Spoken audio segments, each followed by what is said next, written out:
Des tracts des FDLR dans les provinces sous état de siège. Les deux chambres du Parlement réitèrent leur quitus quant à la traque des FDLR dans la partie est du pays. Et puis difficile pour les Quinois d'accéder aux soins de santé de qualité.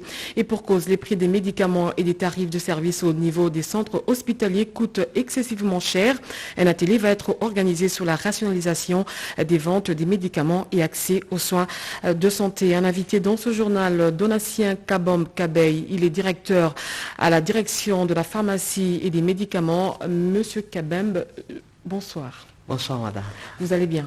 Nous allons très bien, merci. Je vous retrouve tout à l'heure. Merci. Je l'ai dit, à la Chambre basse du Parlement, les députés nationaux ont évalué l'état de siège dans les provinces de l'Ituri et du Nord Kivu. Les élus du peuple réitèrent leur quitus pour les opérations conjointes FARDC avec les unités spéciales des forces de défense du peuple ougandais dans la traque des forces négatives qui sèment désolation à bénir. Regardez. Les députés nationaux se sont retrouvés encore ce jeudi 2 décembre. Dans sa communication, le président de l'Assemblée nationale, Christophe Mbosoko Diapwanga, a éclairé la représentation nationale au sujet de la collaboration de l'armée ougandaise aux côtés des forces armées de la République démocratique du Congo. Cela fait suite aux recommandations de l'Assemblée nationale issues de la Commission défense et sécurité. Notre pays fait face à un groupe terroriste dont la traque en appelle à une coalition internationale. C'est pourquoi j'en appelle à la mobilisation de toute notre population, tous azimuts. Je vous invite à soutenir nos forces armées et de défense qui, au moment où je fais cette communication, montent l'assaut sur le théâtre des opérations au Nord Kivu, dans la zone frontalière avec l'Ouganda, pour des opérations concertées et ciblées avec l'appui des unités spéciales de l'UPF, en vue de neutraliser un ennemi commun.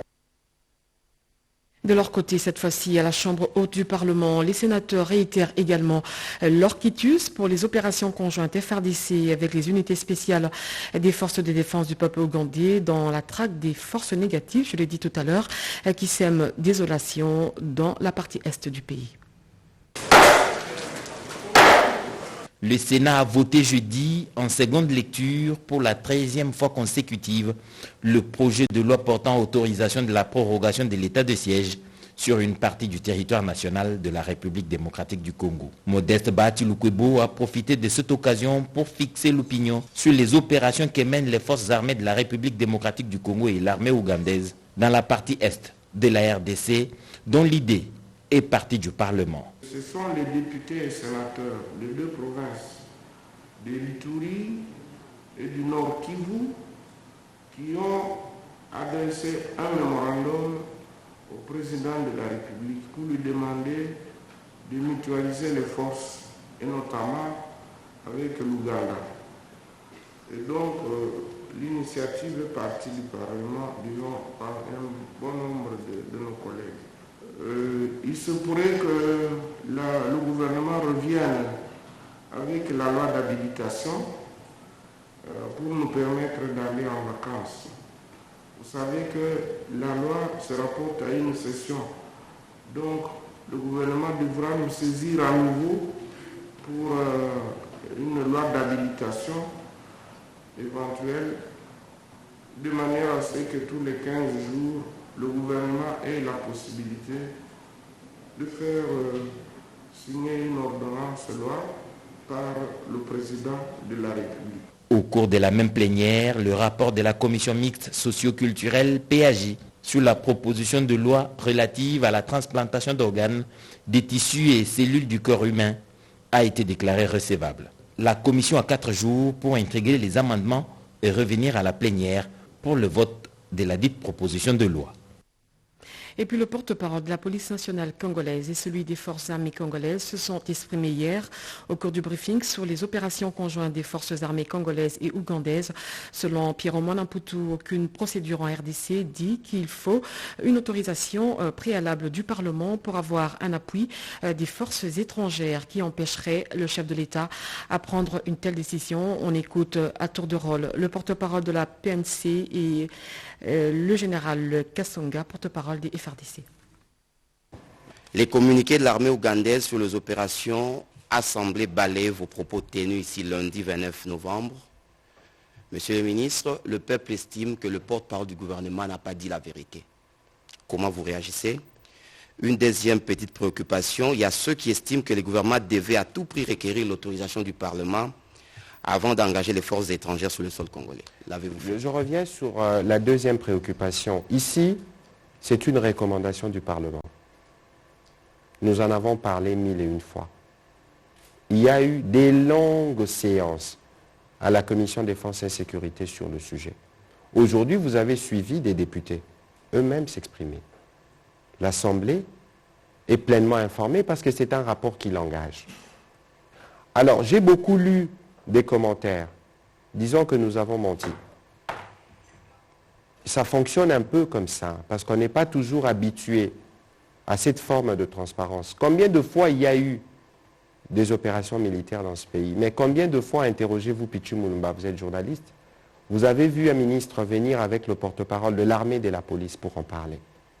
Je crois qu'il faut donner les crédits là où il est dû. Nous faisons notre devoir, en toute responsabilité. Nous vous avons dit au 29 novembre ici qu'il n'y avait aucun militaire ougandais sur le sol congolais. Qui peut prouver le contraire? La vidéo qui a abondamment circulé est une vieille vidéo du 25 mai. Je défie quiconque à venir dire le contraire. Nous sommes venus, nous-mêmes aujourd'hui, vous dire, l'armée l'a dit hier, moi-même, je l'ai dit le matin. Vous savez, nous faisons de la communication, nous voulons être transparents, mais il faut savoir que nous parlons des opérations militaires. Des opérations militaires et tout ce que nous disons, tout ce que nous faisons, les ennemis le suivent, y compris cette communication. Et donc, il est de notre devoir de tenir compte du fait que nous devons, nous, par notre communication, concourir à la réussite des opérations.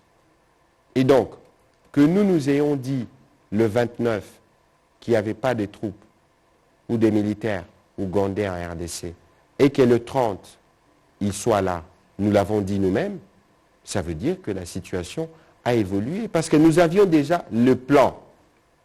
Lorsqu'on dit action concertée et ciblée, je l'ai dit la veille, j'ai prévenu que nous avions déjà le plan opérationnel. Les renseignements donnaient déjà les positions où se réfugient tous ces terroristes. Il n'y a pas une procédure présentement en République démocratique du Congo qui édicte que lorsque nous voulons avoir un appui de forces étrangères pour venir chez nous, qu'il y ait l'autorisation préalable du Parlement. Je vous mets à défi de me montrer cet article-là dans quelle législation. Tu ne prouveras pas. Parce que moi-même, j'ai fait toute la nuit pour chercher, je n'ai pas trouvé. C'était de la sensation à l'époque. Mais qu'est-ce qui est demandé? C'est que le président informe les membres du bureau du Sénat et l'Assemblée nationale. Avez-vous posé la question au président de l'Assemblée et du Sénat qui n'ont pas été informés? Et pour le cas d'espèce, ce sont eux qui ont demandé. Ils ont fait la recommandation. Et comment vous ne voulez pas accepter qu'ils ont fait la recommandation? Ils disent, vous voulez que nous soyons informés? Nous vous demandons nous-mêmes d'aller auprès pour la mutualisation des forces. Et vous avez entendu le président de la commission de défense le dire. Et vous voulez maintenant poser la question de l'autorisation. Oubliez ce débat-là. Et puis ce communiqué de presse RDC-Ouganda, les forces spéciales des forces armées de la République démocratique du Congo appuyées par les unités spéciales des forces de défense du peuple ougandais continuent les opérations de fouille dans la zone qui avait été pilonnée à l'aube du 30 novembre 2021 par les deux armées. Le Premier ministre Jean-Michel Sama-Lukonde a échangé avec la délégation de Equity Bank BCDC, venu lui faire la restitution d'une mission économique qui se déroule ici à Kinshasa sur les possibilités qu'offre la RDC dans le secteur économique. Pati Tondwango pour le reportage. C'est pour une restitution à mi-parcours de la mission économique qui se déroule en République démocratique du Congo depuis le 30 novembre 2021 que le directeur général d'Equity Bank BCDC a été reçu par le Premier ministre et chef du gouvernement Jean-Michel Sama-Lukonde Kyenge. Pour Célestin Moukeba, cette mission qui a mis ensemble 253 investisseurs venus du Kenya face aux entrepreneurs congolais avait entre autres comme objectif de présenter les opportunités d'affaires qu'offre la République démocratique du Congo. Ces investisseurs sont vraiment des champions dans l'Afrique de l'Est et l'Afrique centrale. Donc ils sont venus voir dans quelle mesure accompagner le pays pour son développement. Donc c'est une très très bonne opportunité. Il y a les partenariats qui sont noués avec les institutions de développement. Il y a des fonds de garantie qui sont mobilisés par exemple avec les institutions de développement comme la Banque mondiale, comme AFC et les autres partenaires pour accompagner les petites et moyennes entreprises à se développer. Donc il y a un engagement fort qui s'inscrit dans la vision de la Banque. Et puis le ministre de la Défense nationale est en séjour dans les provinces sous état de siège. Gilbert Kabanda a échangé avec les responsables de différentes couches sociales. Ensemble, ils ont évalué l'état de siège décrété par le président de la République. Ces derniers demandent au ministre de la Défense de changer de stratégie pour la réussite en vue d'éradiquer les groupes armés qui créent l'insécurité dans la partie est du pays. Jojo Ndimbo. L'évaluation de l'état de siège lancé dans les provinces du Nord Kivu et de l'Ituri a pris corps à Goma depuis quelques jours avec la mission mixte partie de Kinshasa, sénateurs et députés nationaux. Du reste, membres de la commission défense et sécurité de l'Assemblée nationale travaillent d'arrache-pied sous la conduite personnelle du ministre de la Défense nationale et ancien combattant Gilbert Kabanda pour peaufiner des stratégies et mécanismes pouvant conduire au succès de cet état de siège. Rien n'est laissé au hasard pour mener à bon port cette mission élargie à quelques officiers généraux et supérieurs des FARDC aux côtés du chef de l'outil de défense. Et ce, à des fins d'écouter tour à tour les différents délégués des couches sociales, voire les hauts responsables militaires, animateurs de cet état de siège qui date de 6 mois déjà. Autrement dit, les gouverneurs des provinces et les administrateurs des territoires sous l'état de siège. Pas des questions taboues. Tout est passé au peigne fin pour élucider le mal qui court dans l'est du pays. Il s'agit de procéder aux réglages nécessaires pour le besoin des nouvelles avancées souhaitées par tous et de tous sous l'angle du réel et du concret aux résultats escomptés. Le ministre de la Défense a insisté sur la complicité qui doit régner entre la population et l'armée dans le sens des dénonciations des gens suspects au FARDC afin d'affaiblir l'ennemi. Toujours dans la province du Nord Kivu, les personnes vivant avec handicap ont reçu une assistance de l'église de Jésus-Christ des Saints des derniers jours. Le porte-parole du gouverneur, le général Sylvain Ekenge, était présent. Suivez.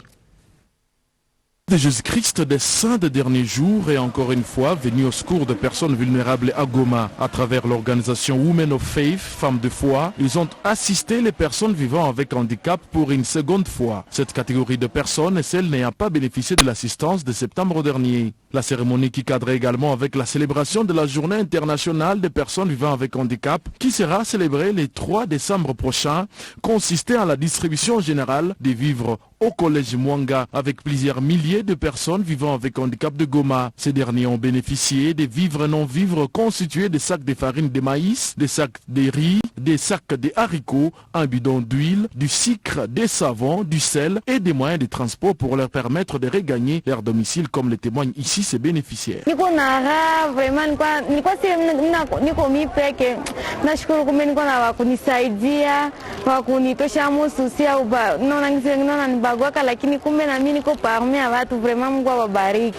Dans cette activité de distribution des vivres et non-vivres, le conseiller spécial du gouverneur militaire du Nord Kivu en charge des affaires sociales, le général Sylvain Kenge, s'est dit satisfait que les ONG partenaires du gouvernement aient pensé à cette catégorie de personnes vulnérables. Les personnes vivant avec handicap ne peuvent pas être marginalisées dans notre pays. Ce sont des personnes utiles pour la République et pour la nation comme nous tous. Les représentants de l'Église de Jésus-Christ des Saints des derniers jours, ces genres d'assistance se poursuivront. L'Église de Jésus-Christ continue à assister les vulnérables parce que nous voulons suivre l'exemple du Christ. Pour la coordonnatrice nationale de Women of Faith, il est important de continuer à poser des actions de bonne foi aux personnes vulnérables dans la nécessité, car les besoins en assistance sont énormes. Nous sommes restés avec une liste énorme de non servis. Donc, ils nous ont encore demandé et nous sommes partis vers notre bailleur de fonds qui est l'Église de Jésus-Christ des Saints des derniers jours pour avoir nous financer et ça a été positif. C'est la raison pour laquelle nous sommes là aujourd'hui. Cette distribution générale était précédée des activités de descente sur terrain dans tous les 18 quartiers de la ville de Goma pour l'actualisation des listes des bénéficiaires. La République démocratique du Congo et la Serbie pourront, dans les jours à venir, signer un partenariat de coopération dans le domaine sécuritaire. En séjour à Belgrade, le vice-premier ministre, ministre de l'Intérieur, s'est entretenu avec son collègue sur la faisabilité de cet accord. Déjà, la police nationale congolaise et la direction générale des migrations vont bénéficier des équipements de travail et d'une formation technique au modèle serbe. José Baïtouambo.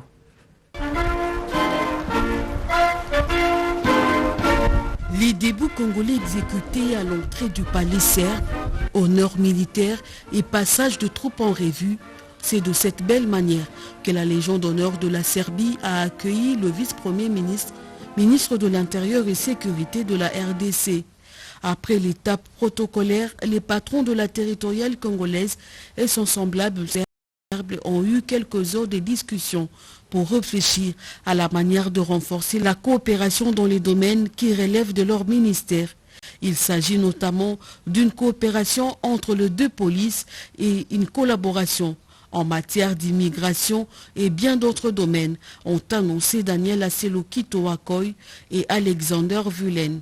La possibilité d'intensifier la coopération entre nos deux pays, sinon évaluer et renforcer les accords qui existent entre les deux pays dans ces domaines. Nous avons parlé des sujets allant vers l'augmentation de la sécurité des citoyens de l'un pays et de l'autre et qui rendra nos membres plus éduqués, plus formés et plus équipés. Pour marquer d'un cachet spécial cette coopération bilatérale, les deux parties ont échangé de cadeaux, symbole d'un partenariat qui se veut solide. Les tons d'un réchauffement de relations donné il y a quelques mois par le chef d'État de la Serbie et de la République démocratique du Congo a ouvert un champ d'action pour un partenariat dans plusieurs domaines, notamment celui de la sécurité entre les deux pays. Le président de la République, Félix-Antoine Tshisekedi, s'est entretenu avec le gouverneur intérimaire de la province du Lualaba. La situation sécuritaire, économique et fraude minière sont les points débattus au cours de cette rencontre. Pierre Kimambesome pour le reportage. La fraude minière dans les Lualaba doit être enrayée en vue de permettre à cette province d'accroître les recettes de l'État et assurer son développement. Ce sont notamment les directives du président de la République, Félix-Antoine Tshisekedi Tshilombo, à Madame le gouverneur intérimaire du Lualaba, Fifi Masuka. Elle dit avoir présenté au chef de l'État la situation générale de la province sur le plan sécuritaire, économique et minier. Sur le plan sécuritaire, la province du Lualaba, comme vous le suivez vous-même, elle est relativement calme, mais notre bataille, ce sont les fraudes minières. Parce que nous savons tous qu'aujourd'hui, le budget est en hausse et que pour les garder en hausse, nous devons travailler sur la fraude minière afin que nous puissions avoir aussi les recettes pour garder ce budget, pourquoi pas pour le mettre au-dessus de ce que nous avons déjà fait. Donc, par rapport à la fraude minière, le président voulait s'enquérir de la situation des 17 camions qui avaient été arrêtés par la province de Lualaba. Et c'est pour ces 17 camions, le procès sont en train de passer. D'ailleurs, aujourd'hui, ils étaient en train de passer parce que le chef veut qu'on puisse arriver au bout afin de décourager ceux qui sont en train de faire partir le produit sans passer par la douane, sans passer par les services. Donc, nous lui avons rassuré que les services, que la justice était en train de travailler là-dessus. En ce qui concerne les infrastructures, il nous a donné les mots d'ordre à ce que les territoires doivent commencer à briller, ainsi que les routes qui relient nos territoires. Nous lui avons rassuré parce qu'au Lualaba aujourd'hui, la fameuse route de Dilolo, nous sommes en train de la travailler. Nous sommes presque au niveau de Dilolo aujourd'hui, mais nous avons aussi pris la nationale numéro 1 qui désenclave les territoires de Olomami et qui va relier aussi à l'espace Kassai. Donc du côté des infrastructures, tout va très bien. Nous sommes en train d'aller vers ce qu'il veut et nous pensons que les puits, les forages ainsi que les autres infrastructures dans les territoires sont en train de suivre selon les instructions. Autre chantier prioritaire, ce sont les travaux de l'aéroport d'Ekolozi qui se poursuivent sans désemparer, conformément aux orientations du chef de l'État, a rassuré l'autorité provinciale du Lualaba. Et puis le forum sur la coopération sino-africaine s'est clôturé à Dakar au Sénégal, au cours duquel le vice-premier ministre, ministre des Affaires étrangères, a représenté la République démocratique du Congo. La Chine, l'Afrique se fixent des nouvelles ambitions. L'Empire du Milieu promet une aide aux pays africains de faire face aux conséquences de la pandémie du Covid-19. Doris Mozo et Henri Amaury. Du 29 au 30 novembre, le chef de délégation de la Chine, 53 pays africains et de la Commission de l'Union africaine ont pendant 2 jours apprécié le développement de relations sino-africaines. Depuis 21 ans, le Forum sur la coopération sino-africaine a fortement contribué au développement de relations Chine-Afrique. Les 2 parties se sont engagées à œuvrer pour une coopération de qualité et joindre les efforts pour vaincre la Covid-19 et favoriser la reprise économique et le développement post-Covid-19. Plusieurs voix se sont succédées pour faire des propositions afin d'améliorer ce partenariat gagnant-gagnant. À la tête de la délégation de la RDC, Christophe Lutundula, ministre des Affaires étrangères et de la coopération internationale, a donné la position de la République démocratique du Congo. La RDC, en bas voix, sur l'instruction du président de la République, soutient et approuve les 4 documents qui ont été préparés, en particulier la vision partagée de la coopération et le plan d'action de Dakar. Je vous dis d'ores et déjà que la RDC prend l'engagement solennel de s'impliquer activement dans la mise en œuvre de ce document au bénéfice de leur peuple. Autre engagement à retenir de ces assises de Dakar, c'est la création d'une synergie entre la vision pour la coopération sino-africaine à l'horizon 2035. Pour ce faire, les 2 parties mettront en œuvre 9 programmes pour la santé, la réduction de la pauvreté et l'agriculture, la promotion du commerce, l'investissement, l'innovation numérique ainsi que la paix et la sécurité. Julien Paloukou, ministre de l'Industrie, a participé pendant 2 jours de travaux aux côtés de Christophe Lutundula. Le rendez-vous est pris pour la 9e conférence ministérielle Chine-Afrique dans 2 ans à Pékin. Le ministre de l'Urbanisme et Habitat a organisé un atelier sur l'évaluation du projet Kin et Lenda. Plusieurs participants ont pris part, parmi lesquels les partenaires impliqués dans ce secteur. Suivez. La réalisation des travaux du projet Kin et Lenda devra prendre fin le 31 juillet 2026. Confirmation du coordonnateur de la cellule infrastructure, Théophile Tela Lungumba, au cours de l'atelier d'immersion de ces projets Kin et Lenda avec les partenaires. Ces projets financés par la Banque mondiale, a-t-il précisé, est estimé à 500 millions de dollars américains et concerne tout d'abord 4 communes avant de s'étendre ailleurs. Le projet comprend 4 composantes dont les principales sont les suivantes. Les infrastructures vont absorber sur les 500 millions que M. ici nous a annoncé, qui sont les ressources que le projet met à la disposition de la ville de Kinshasa. Les infrastructures de base vont prendre 355 millions. Au cours d'une projection, les participants ont suivi les différentes étapes qui entourent la matérialisation de ces projets. Occasion pour le ministre d'État en charge de l'urbanisme, Pius Mwabilou, qui a présidé cette cérémonie, de saluer la dite initiative. Kiné Lenda est la réponse positive aux desiderata de cette population. Pour ce faire, il faut que chacun mette du sien. Pour rappel, Kiné Lenda a pour mission de faire de la capitale une ville capable de répondre aux déficits en infrastructure, de combler les lacunes en matière d'aménagement urbain et renforcer la gouvernance et la protection des populations. C'était un reportage de Christine Ezo et puis de son vrai nom, Pascal Emmanuel Sinamoyi. L'artiste musicien Rochero Tabouley totaliserait à ce jour 81 ans. Une mince action de grâce a été dite en sa mémoire 8 ans après sa mort. Lisette Mujinga, Benjamin Singa. Le 30 novembre 2013, disparaissait l'artiste et musicien Pascal Tabouley dit Rochero. Cette icône de la musique congolaise a été célébrée au cours d'une messe d'action de grâce en l'église Notre-Dame de Fatima dans la commune de la Gombe.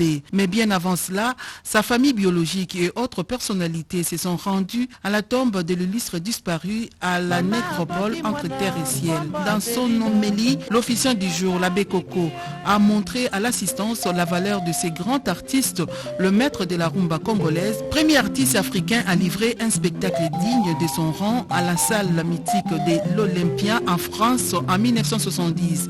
Prenant la parole à son tour, la ministre provinciale de la Culture et Arts, fille biologique de Tabouley, a remercié tout d'abord les numéros 1 de la ville-province Kinshasa qui chaque année s'implique personnellement pour la réussite des Festley, un grand événement culturel au cours duquel ces grands artistes est célébré à travers plusieurs cérémonies. Yvette Tabou a également remercié toutes les personnes présentes à ces cultes d'action de grâce, particulièrement ceux qui chaque année viennent célébrer à leur côté celui qui était un père, un mentor pour eux. Notez que Festley se poursuit avec d'autres activités. La semaine prochaine sera marquée par une conférence scientifique sur ces grands artistes et une soirée de gala à son honneur. Tabouley infiniment grand.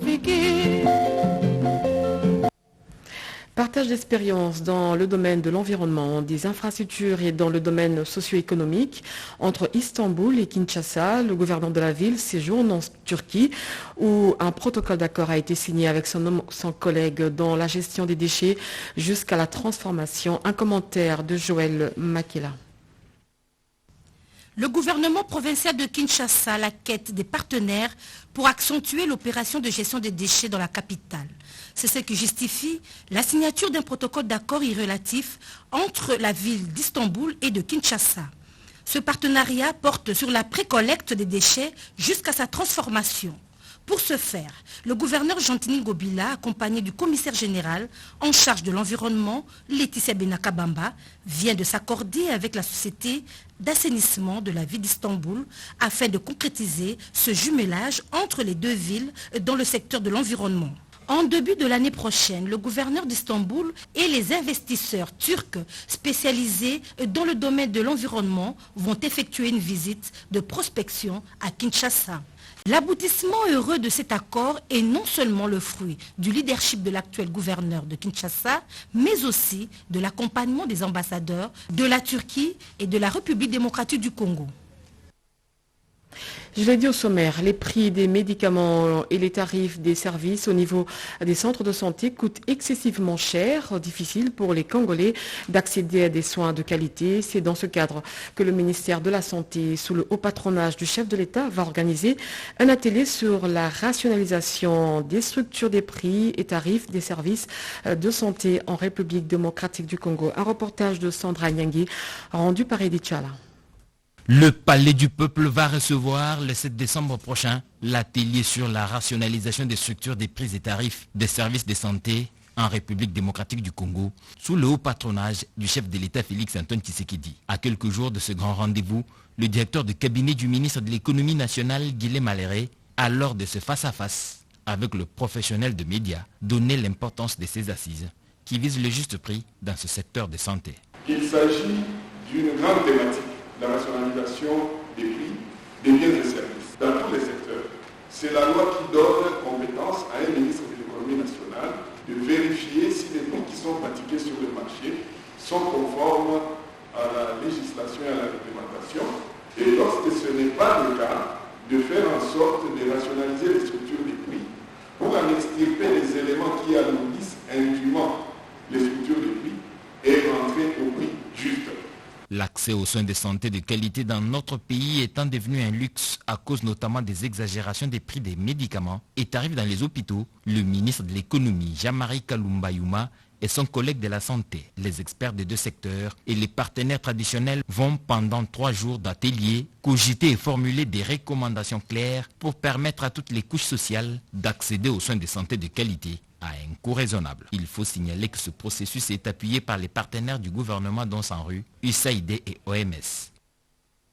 Donatien Kabam-Kabey, bonsoir. Bonsoir madame. Voilà, nous venons de suivre ce reportage. Pourquoi des réflexions sur la rationalisation des structures de prix des produits de médicaments?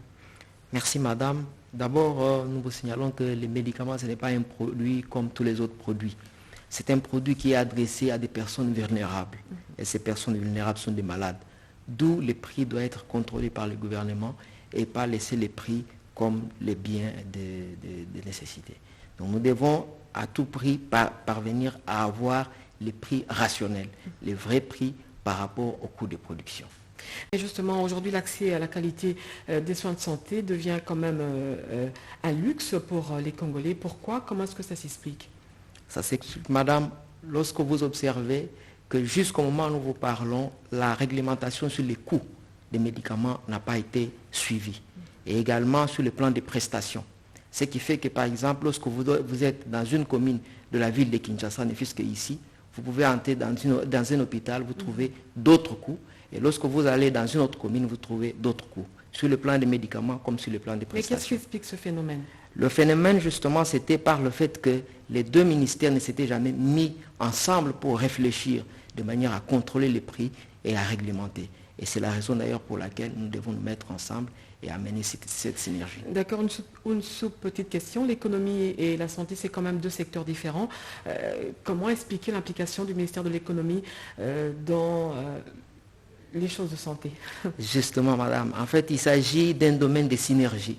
Ici, la problématique se pose au niveau du ministère de la Santé, mais il est vrai que l'autorité de réglementation des prix, c'est le ministère de l'économie. Et nous avons travaillé pendant longtemps sans avoir justement des résultats, puisqu'il n'y avait pas cette synergie. Aujourd'hui, nous avons un nouveau leadership qui a permis que les 2 ministres puissent se mettre d'accord. Le 7 décembre, vous allez organiser un atelier sur la rationalisation des structures des prix des produits pharmaceutiques, je pense. Pensez-vous que cet atelier pourra donner des solutions, des réponses plutôt... des réponses à certains problèmes que la population se pose? D'office, madame, et c'est très sûr que nous aurons de bons résultats, puisque comme nous le disons, le domaine qu'actuellement nous sommes en train de travailler ensemble avec les experts de l'économie, c'est un domaine complexe, mais qui est aussi facile à résoudre, puisque tout simplement, il y a des pays auxquels nous pouvons nous référer qui ont trouvé de très bons résultats en travaillant main dans la main. Et ce qui est sûr, nous connaissons les prix Incoterm, ça signifie que ce sont des prix de fabrication, mais maintenant nous sommes appelés à faire une rationalité entre ces prix de fabrication et les prix rendus auprès des patients. Nous savons bel et bien que la distanciation est connue. Voilà, merci d'avoir accepté notre invitation. Donatien Kabam-Kabey, je rappelle que vous êtes directeur à la direction de la pharmacie et des médicaments. Merci madame. Laurent Batoumona, coordonnateur des forces politiques et sociales, un parti allié à l'UDPS, a sensibilisé les populations de la commune de Ngadema. Ce dernier les invite à soutenir les actions du chef de l'État, Félix-Antoine Tshisekedi, pour la réussite du processus électoral. Renette Koulonga, Lisette Mujinga pour le reportage. Les coordonnateurs des forces politiques et sociales alliées à l'IDPS, président du mouvement des solidarités pour les changements, Laurent Batoumona Kandikam, dans la commune de Ngaliema. Il sensibilisait la population à soutenir les actions du chef de l'État Félix-Antoine Tshisekedi Tshilombo. Laurent Batoumona a aussi beaucoup insisté sur la politique de l'heure consécutive à l'état des sièges pour dissiper le malentendu médiatique et la reprise des cours dans les écoles conventionnées catholiques. Allusion faite aux accords entre le ministre de l'EPST et les syndicats. Aussi s'est-il attardé sur le démarrage des activités de la CENI. Il a ensuite exhorté les partis politiques de s'impliquer au processus électoral car selon lui, il n'y aura ni concertation ni glissement. Le chef de l'État Félix-Antoine Tshisekedi Tshilombo a-t-il martelé à l'organisation des élections en 2023. Laurent Batoumona a rappelé aux indécis, l'organisateur de marche contre le bureau de la CENI, qu'il n'y a plus de temps à perdre pour les élections de 2023 car le bien-être de l'ensemble du peuple congolais en dépend. Aux revendications des habitants des quartiers d'Elvo et Luboudi relatives aux érosions, au manque d'eau et d'électricité, il a promis d'en informer les autorités compétentes pour une solution concrète. Jean-Michel Samalou Kondé a échangé avec une délégation du Comité international des Jeux de la francophonie sur l'évaluation des préparatifs de ces 9e Jeux. Cette délégation plutôt a été conduite par la directrice Zaina Mina. Un reportage de Pati Tondwango.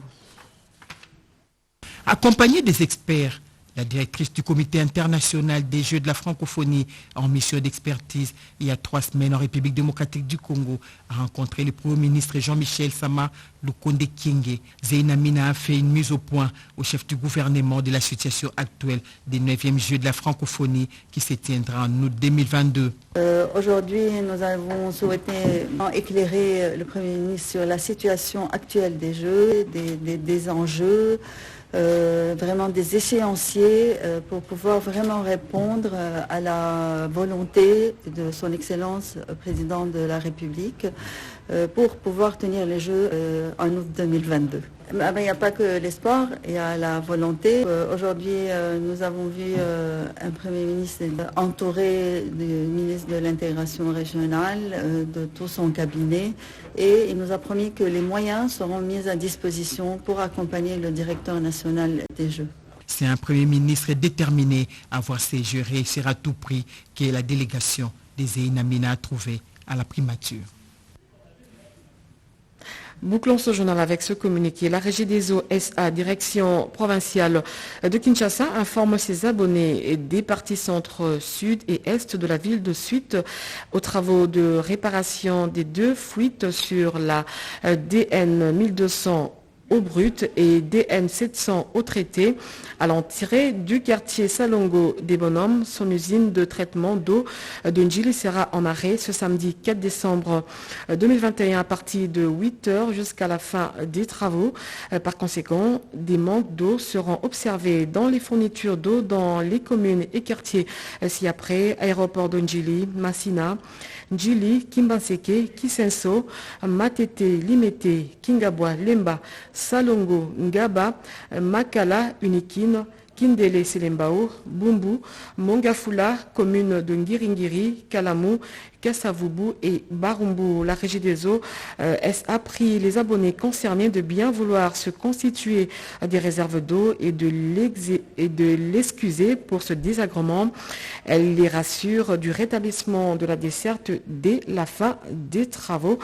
Et c'est un communiqué signé Jean Bosco Mwaka Indele, directeur provincial de Kinshasa. Mesdames, Messieurs, merci d'avoir suivi ce journal. 23h, Serge Mata revient sur ce plateau.